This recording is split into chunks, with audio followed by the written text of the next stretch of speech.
Hi EC2 ఇన్స్టాన్స్లో deploy చేసిన అప్లికేషన్ని మనం ఎన్ని రకాలుగా సెక్యూర్ చేసుకోవచ్చు అనేది ఈ వీడియోలో డిస్కస్ చేద్దాము. మీరు ఒక గేటెడ్ కమ్యూనిటీలో ఉంటున్నారనుకోండి. మీ గేటెడ్ కమ్యూనిటీకి మొత్తము ఒక ప్రైమరీ సెక్యూరిటీ ఉంటాడు. దాంట్లో మల్టిపుల్ టవర్స్ ఉంటే ఆ టవర్స్లో మనకు ఒక కాన్సియార్జ్ ఉండి అక్కడ మనం ఏ ఐటమ్స్ తీసుకొస్తున్నాము అని చెప్పేసి వెరిఫై చేస్తాడు. ఆ తర్వాత మాత్రమే మన ఇంటికి ఆ గెస్ట్ని పంపిస్తాడు. ఆ గెస్ట్ మళ్ళీ మన డోర్ నాక్ చేస్తే మనం డోర్ తీస్తే కానీ ఆ గెస్ట్ మన దగ్గరికి రాడు. ఈ సేమ్ థింగ్ని మనం EC2లో డిప్లాయ్ చేసిన అప్లికేషన్తో కంపేర్ చేసుకుంటే మనకి VPCలో నెట్వర్క్ ACLs ఉంటాయి. ఏ ట్రాఫిక్ అయితే మనకు నెట్వర్క్ వస్తున్నాయో ఆ ట్రాఫిక్ అనేది నెట్వర్క్ ACLలో IP అడ్రస్ బేస్ చేసుకొని అలో ఆర్ డెనీ చేయొచ్చు. ఫర్ ఎగ్జాంపుల్ ఆ ట్రాఫిక్ అక్కడ నుంచి పాస్ అయింది. దెన్ మనకి అప్లికేషన్కి అయితే most of the times load balancer use చేస్తాము. ఈ లోడ్ బ్యాలెన్సర్ దగ్గర మనకి వెబ్ అప్లికేషన్ ఫైర్వాల్ అనే కాంపోనెంట్ ఉంటుంది.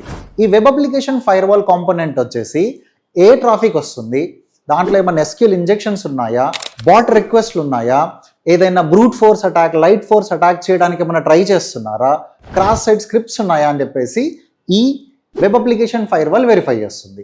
అది వెరిఫై చేసిన తర్వాత ఆ ట్రాఫిక్ వచ్చేసి మన EC2 ఇన్స్టాన్స్ దగ్గరికి వస్తుంది. EC2 ఇన్స్టాన్స్ లెవెల్లో సెక్యూరిటీ గ్రూప్లో ఆ రిక్వైర్డ్ ట్రాఫిక్ పోర్ట్ నెంబర్ అలో ఉందా, ఉంటే ఆ రిక్వైర్డ్ డెస్టినేషన్కి అలో ఉందా అని చెప్పేసి వెరిఫై చేస్తుంది. దెన్ ఆ ట్రాఫిక్ వచ్చేసి మన అప్లికేషన్ హిట్ అవుతుంది. వీటన్నిటిని మానిటర్ చేయడం కోసము మనం క్లౌడ్ వాచ్ లాంటి సర్వీస్ కానీ, గార్డ్ డ్యూటీ లాంటి సర్వీస్ కానీ యూజ్ చేసి మానిటరింగ్ అండ్ థ్రెట్ డిటెక్షన్ చేయొచ్చు. అండ్ ఇంకా సెక్యూర్గా డేటా ట్రాన్స్మిషన్స్ కానీ, కనెక్షన్స్ కానీ ఇవ్వాలి అని చెప్పానంటే ఎక్కడ యాక్సెస్ కీ లాంటివి స్టోర్ చేయకుండా IAM రోల్స్ యూజ్ చేసి డేటా కమ్యూనికేషన్ సెక్యూర్ చేయొచ్చు. అండ్ మనం డెలివరీ చేసే అప్లికేషన్కి SSL or TLS certificate add చేసామనుకోండి, ఎండ్ కస్టమర్ డేటా యాక్సెస్ చేస్తున్నప్పుడు ట్రాఫిక్ కూడా ఎండ్ టు ఎండ్ ఎన్క్రిప్ట్ అయి ఉంటుంది. ఇంకా OS లెవెల్లో సెక్యూర్ చేయాలి అని చెప్పానంటే OS హార్డెనింగ్ అని చెప్పేసి ఒక కాన్సెప్ట్ ఉంటుంది.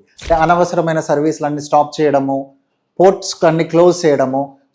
ఈ ఆప్షన్స్ అన్ని యూజ్ చేసి మన అప్లికేషన్ని ఎండ్ టు ఎండ్ సెక్యూర్ చేసుకోవచ్చు. ఇలాంటి మరెన్నో ఇన్ఫర్మేటివ్ వీడియోల కోసము ఫాలోవర్స్.